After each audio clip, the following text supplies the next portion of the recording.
very, very much. You know, we can talk about policy, but I think I've had one too many Blue Betties for that. We can talk about the horrible state of politics in our nation right now, but y'all look too good for that. So what I'd like to talk to you about tonight is how I got here, why I'm here. You know, I've always been politically active, trying to be politically aware, politically annoying, probably. But after this last election, I spent the night of November 8th in shock. And I know I wasn't alone in that. I know that very, very well. I wasn't alone in that. And that night, as I tried to sleep, as I tried not to sleep, tried to wait for them to come on the television saying, "Gotcha!" which didn't happen. I thought, I have to do something. I cannot just accept this. I have to do something. So the next day I went to work, and I filled out the paperwork to request a loan on my 401k so that I could get tickets to the Women's March in Washington. Well, needless to say, I wasn't the only one that felt I had to do something. There was over 1 million people in Washington, D.C. That's not counting the thousands across the country. Over 7,000 here in Colorado Springs.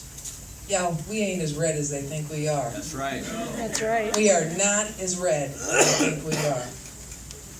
After that, I was like, okay, that was a life-changing event. I was incredibly moved by the stories of the different women and men that I met in Washington. But I came home and I thought to myself, now what? Now what? And again, not alone in the now what question. And I found a very supportive and loving home with CauseCan. And I became very involved with different marches, different rallies, I've written more postcards than I ever thought I would ever write. And together, we shared our fears and our hopes, a lot of postage stamps, a lot of anger, but most of all, we shared in each other the faith that together we can do and be better. Then along came March 8th. And now, y'all, really? Betty, you want to pose naked on the steps of City Hall? Yet no? Are you kidding me? Okay, who else posed naked on the steps of City Hall? Julie, get up here. Trish, get up here. Come on. Come on, Julie, get up here. Get yourself up here. Come on. I was going to say, y'all stood naked. No, I'm not asking you to do it again, for heaven's sakes. No, you don't have to do it again. Well, you can grab your side if it makes it more comfortable. Okay, this is what we all look like with our clothes on. All right? But the three of us, among a bunch of other women, stood on the steps of City Hall. No, we were not really naked. I was wearing the most god-awful pair of granny underwear you ever did want to see. Okay, see. But, right? It was all of it. But in that moment, we all held a sign about why I resist. And like many of the women here today, I am a sexual assault survivor. I am not a victim. I do not have a pussy for anybody to grab. All right. At least not without my permission. Okay? Trish, what was your sign and why? I said immigrants should not live in fear. I'm an immigrant, as you can tell, I'm from Ireland, and I have a green card. I'm still waiting on it to come in the mail. I was told in November I'd have it in 4 months, and I called in February and they said add another 6 months to that. So you kind of, it's okay, but I have to go through that inconvenience of getting my passport stamped to travel every time I want to go home to Ireland. And I just live in the fear of, for people who, you know, I don't know, you can be documented or not documented. You live in the fear of, could you be driving, be pulled over for a missing light on your car, and then end up being, I don't know, questioned. Or also my last experience coming back into America through immigration was a stark difference from when I went home in December, where I was treated very nicely and had an extension on my passport, and the guy was lovely. But in May, after Trump was inaugurated, I was treated very unkindly and questioned terribly. And it's just this you kind of, you're fine, but you kind of have this notion that there's an abuse of power and you just don't feel comfortable all the time. But that's it. That's the bully. So it's really for everyone who's in that position, you know, who may be afraid for no reason at all. They shouldn't be, but it's out there with what's happened with all the immigration bans and craziness. So there you go. Thank you, Trish. And Julie has lovingly, bravely, and I am ever so grateful, joined my core team, as well as, you know, we tease each other all the time. We're like, don't give me any shit, because I know what you look like naked. So Julie, tell me about your sign and why. So my signs are back here. My America knows no walls, first and foremost, because I and none of you are paying for that damn wall. Or Chris, you have to pay Right. But similar to what Trish said, I was standing there not just for myself, but for all of the people who couldn't stand there, that are in fear for being deported, or fear of that wall, or fear of that what that wall means, even the talk about that wall and what that means for their families, people who are just even more so afraid to go back into the shadows, the dreamers, the DACA kids, the people who are terrified right now about what's going to happen. So I was standing there for that. Thank you. So, you know, in that moment of standing there on those steps, I stood there in tears. And not because it was cold. Because it really wasn't, considering it was March 8th. It was a beautiful day. But I stood there feeling that, in spite of and maybe because of my scars and my truth and my pain and my hope, I was strong.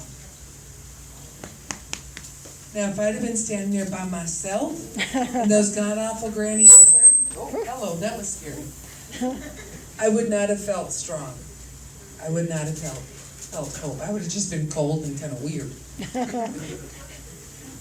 But standing there with the other women, speaking their truth, owning their scars, and being strong enough to believe that we can do and must be better, changed my life. Everybody has those pivotal moments in their lives that make them say, I can do this. And honestly, that was one of those pivotal moments for me. We don't do any of this alone. We do it arm in arm, hand in hand, shoulder to shoulder, together.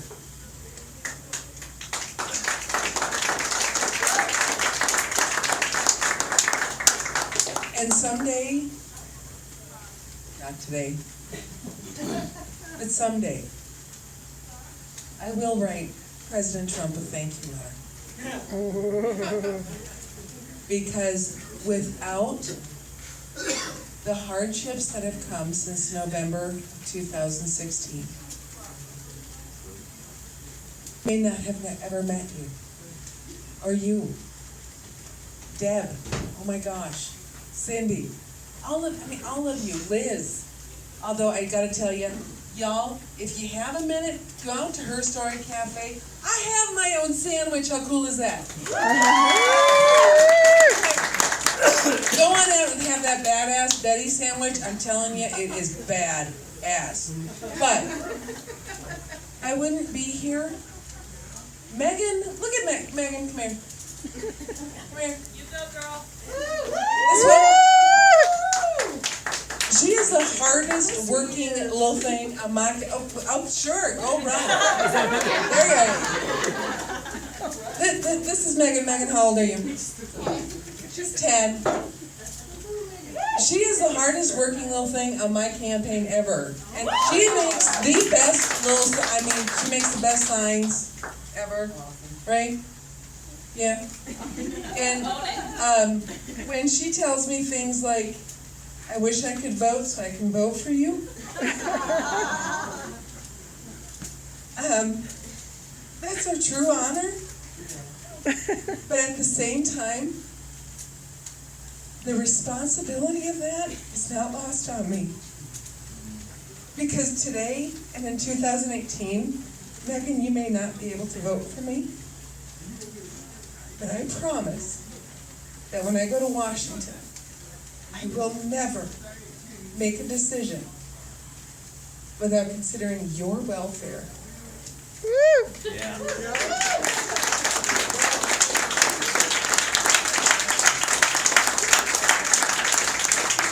Can you get me a still of that? A lot of people think that politics is just something that happens in Washington. It's not. Politics affects all of us, right here. Regardless of your zip code, 910, 918, whatever. Get involved. If I'm not your candidate, that's okay. But get involved. This is your life. These are your decisions. Don't just hand them off to someone because you've always voted a certain way. Because your parents always voted a certain way. Because everybody in your neighborhood votes a certain way. Own your voice. Live your truth. Stand up for what's important to you. You're going to lose friends, I promise. Guaranteed. But I guarantee you the ones you make Yeah. will change your life. Thank you for being here, Megan. I love you. And now I'm gonna dry off my tears, and everybody, let's party like only.